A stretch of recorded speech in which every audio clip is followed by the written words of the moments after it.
Oui, je suis Marc Conan, responsable de Brain Forest.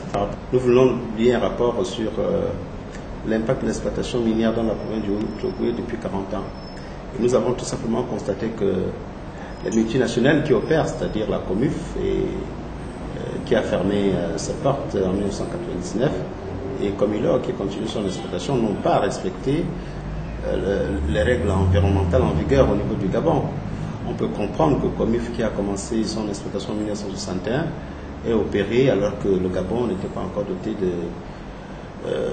d'une loi capable de surveiller les activités des opérateurs économiques en matière d'environnement.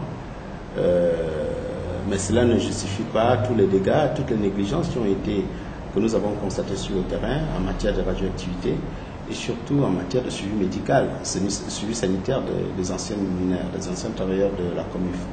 Et nous avons tout simplement relevé qu'à des endroits, le taux de radioactivité était extrêmement élevé, allant même jusqu'à 80 fois supérieur à la normale. Et ce qui est inadmissible, nous avons constaté que les déchets issus de l'exploitation minière ont été déversés dans une mine à ciel ouvert, dans une ancienne mine à ciel ouvert. Et aujourd'hui, c'est un lac qui s'est constitué. Et ce lac a des ruissellements dans des petites rivières où les femmes peuvent tremper le manioc, où les enfants se baignent. Et le danger lié à la radioactivité, ce danger est extrêmement élevé. Et certaines maisons sont contaminées parce que construites avec les stériles miniers. Donc autant de négligences que nous ne pouvons pas supporter. C'est pour ça que nous avons demandé à Areva de réparer le préjudice. Vous savez qu'au Gabon, il y a le principe de pollueur-payeur. Et ce principe de pollueur-payeur doit s'appliquer obligatoirement à Areva. Et pour Mounana, pour Mwanda, avec l'exploitation du manganèse par Comilog, pendant 40 ans, tous les déchets ont été déversés dans la rivière La Monili. Aujourd'hui, le lit de la rivière a disparu et ce lit a laissé place à des résidus, à des déchets de l'exploitation de manganèse. Donc là aussi, il y a des dégâts considérables au niveau des populations parce que ces populations sont obligées de faire des kilomètres et des kilomètres pour aller puiser de l'eau, pour aller pêcher, alors que la Monili, qui leur servait d'endroit pour pêcher et pour pratiquer certaines activités, a complètement disparu. Et donc les affluents de la Monili également sont affectés. Et du coup, l'eau potable est devenue rare dans la zone d'exploitation du manganèse. Et là aussi, il n'y a pas d'excuse. L'exploitation continue et ces déversements se poursuivent. Et donc, le principe de pollueur-payeur devrait aussi s'appliquer. Nous sommes également intéressés à la construction du barrage de Poubara. Et là aussi, une étude d'impact environnemental a été réalisée par une compagnie, un cabinet suisse, Kouari. Et les PGS établis ne sont pas respectés aujourd'hui. La consultation populaire qui est autorisée par la loi n'a pas été réalisée. Et par conséquent, une autre négligence constatée. Et pas la question.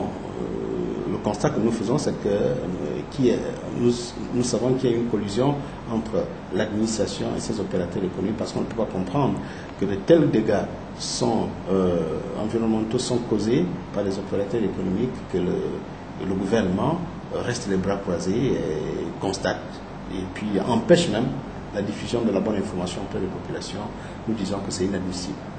Est-ce que, en raison de cette collusion, on peut dire que vous prêchez dans le désert? Nous ne prêchons pas dans le désert. La preuve, une fois que le rapport est sorti, Areva est venu, ils sont venus de France, les 3 directeurs d'Areva sont venus directement de Paris pour venir nous rencontrer ici à notre siège et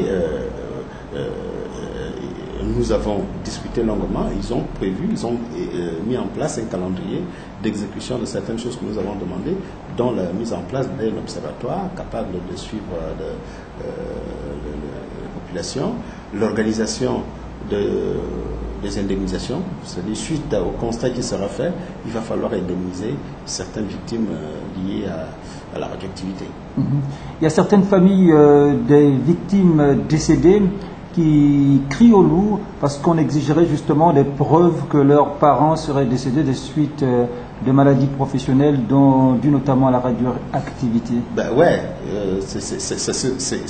arrive à Antoine effectivement de jouer à ce jeu, mais nous demandons à ces familles de garder toutes les radios qui ont été réalisées. À la limite, si Areva voudrait qu'on aille plus loin, on peut arriver à réaliser des autopsies de ceux qui... Mais justement, les familles sont diminuées, n'ont pas de quoi survivre. Réaliser l'autopsie, exhumer les corps, ce serait bien difficile pour ces familles. Areva sera obligé de débourser de l'argent pour que nous faisions appel à des médecins légistes indépendants, mais payés par Areva. C'est ce que nous allons exiger. Parce qu'effectivement, le jeu d'Areva consiste à dire que rien ne prouve que les pathologies constatées auprès des anciens mineurs ou bien auprès des populations sont liées à l'exploitation de l'uranium. Mais nous disons pourquoi Areva n'arrive pas à nous prouver que ces maladies ne sont pas liées à la radioactivité. L'inverse est possible. Il faudrait qu'Areva nous prouve aujourd'hui que ces pathologies ne sont pas liées à la radioactivité. Donc, mettre les moyens, surtout les cabinets indépendants, des instances indépendantes, pour pouvoir effectuer ce travail. Et dans le rapport de force, justement, c'est un rapport de force qui est enclenché. Est-ce que vous pensez pouvoir avoir raison d'Areva qui est un lobby politico-économique? Le problème n'est pas d'avoir un lobby en face, le problème c'est de savoir ce que Areva cherche à avoir. Est-ce qu'il va continuer à exploiter l'uranium au détriment de la vie des populations? Ce qui compte, c'est le chiffre d'affaires. Ben, si c'est ça, je crois que le bras de fer va s'enclencher entre les populations et Areva. Et tant que le passif, nous disons, tant que le passif que nous constatons aujourd'hui n'est pas nettoyé, Areva ne pourra pas exploiter l'uranium aisément dans la zone du Haut-Ogooué. Alors qu'ils ont déjà le permis. Pourtant, des nouvelles fouilles sont opérées justement en vue de nouvelles découvertes.